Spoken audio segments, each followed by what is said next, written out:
9 বছর পর ফুরফুরা শরীফে মুখ্যমন্ত্রী মমতা বন্দ্যোপাধ্যায়। ফুরফুরায় দেদার উন্নয়নের বড়াই মমতার। ফুরফুরা থেকে মমতা ফিরতেই তীব্র কটাক্ষ তোহা সিদ্দিকের। সম্পূর্ণ উন্নয়ন হয়েছে বলা মানে বেইমানি করা। মমতার সঙ্গে ইফতারে যোগ দেওয়ার কিছুক্ষণ পরেই মন্তব্য পীরজাদা তোহা সিদ্দিকের।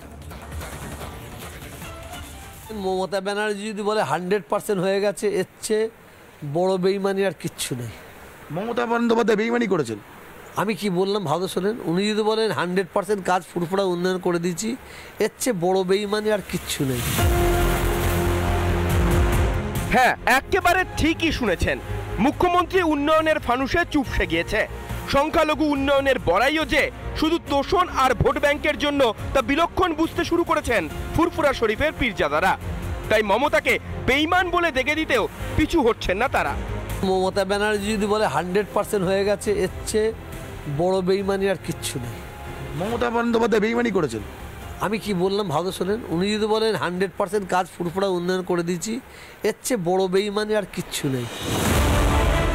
একদিকে হিন্দু ঐক্যে ক্রমাগত কোণঠাসা তৃণমূল, ক্রমেই বাড়ছে মমতার গদি হারানোর আশঙ্কা। ঠিক এই সময়ই সংখ্যালঘুদের দুধেল গাই মনে করা মমতা ছুটলেন ফুরফুরা শরীফ। মমতাকে বেকায়দায় পেয়ে দর হাঁকালেন সংখ্যালঘুরাও। আগে ওনার কাছে আমি 10 দফা পাঠিয়েছিলাম যে এই দাবি আমাদের, আপনি একটু মানবেন। তবে দর হাঁকাহাঁকি যে হবে তার ট্রেলার পাওয়া গিয়েছিল আগেই। মানে তাদের জন্য জগন্নাথ মন্দির হচ্ছে, আমি তাদের খুব খুশি, কিন্তু এটাও মুখ্যমন্ত্রীকে জানতে হবে ওখানে শুধু হিন্দু ভাইয়েরা যায় না, মুসলমান ভাইয়েরা যায়। তো তাদের জন্য একটা মসজিদ কিভাবে করা যাবে এটা ওনাকে চিন্তা ভাবনা করার জন্য বলতে পারি। কার্যত শখের করাতের মতো দশা মমতার। না পারছেন ফেলতে, না পারছেন গিলতে। তাই ভোট ব্যাংক বাঁচাতে মরিয়া মমতা মামাটি মানুষের কথা ভুলে শুধু তোষণের জন্য উন্নয়নের বড়াই করে গেলেন। কিন্তু উদ্বোধন করা হয়নি।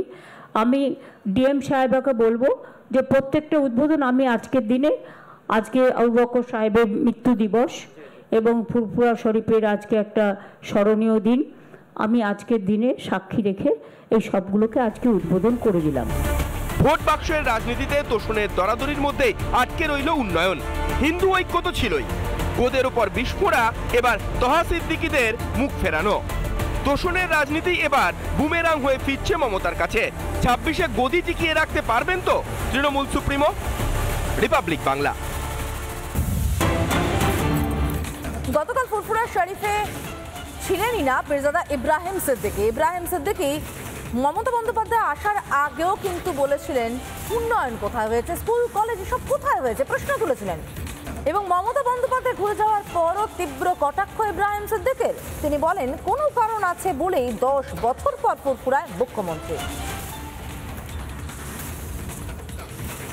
শরীফের সংখ্যালঘু মানুষরা ভালো নেই, অন্তত আপনার কথা এটা মনে হচ্ছে। ফুরফুরা শরীফের বহুত গরিব আছে, ভালো নেই, আবার ভালো আছে।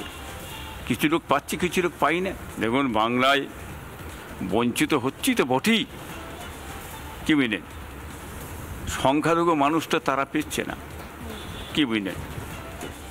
কংগ্রেসের আমলে চাকরি 10% দেওয়া হয়েছে, বামপন্থী আমলে মানে 2% দেওয়া হয়েছে, তৃণমূলে আবার 0% চাকরি নেই, হ্যাঁ, শিল্প নেই, কি বুঝলেন? এতে সংখ্যালঘু মানুষ বঞ্চিত হচ্ছে, বহু জিনিসে বঞ্চিত হচ্ছে, পাচ্ছে না তারা, কি বুঝলেন? আজকে যাদের হাতে দেওয়া হচ্ছে তারাই তো সে কিন্তু ভাগযোগ করে নিজের নামে করে খেয়ে নিচ্ছে। সরকার দিচ্ছে ঠিকই, সে তো নিজেরা ভাগাভাগি করে নিজের নামে দিয়ে করে খেয়ে নিচ্ছে, পাবে কোথা, কি বুঝলেন?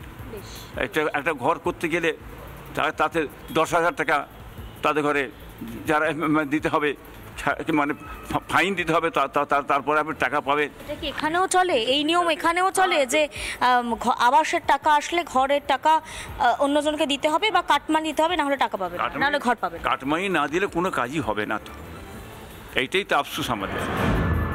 নানা ধরনের কন্টেন্ট দেখার জন্য লাইক করুন, শেয়ার করুন আমাদের ফেসবুক পেজ, সাবস্ক্রাইব করুন আমাদের ইউটিউব চ্যানেল। পাশাপাশি অন্যান্য ব্রেকিং নিউজের জন্য অবশ্যই চোখ রাখুন রিপাবলিক বাংলায়।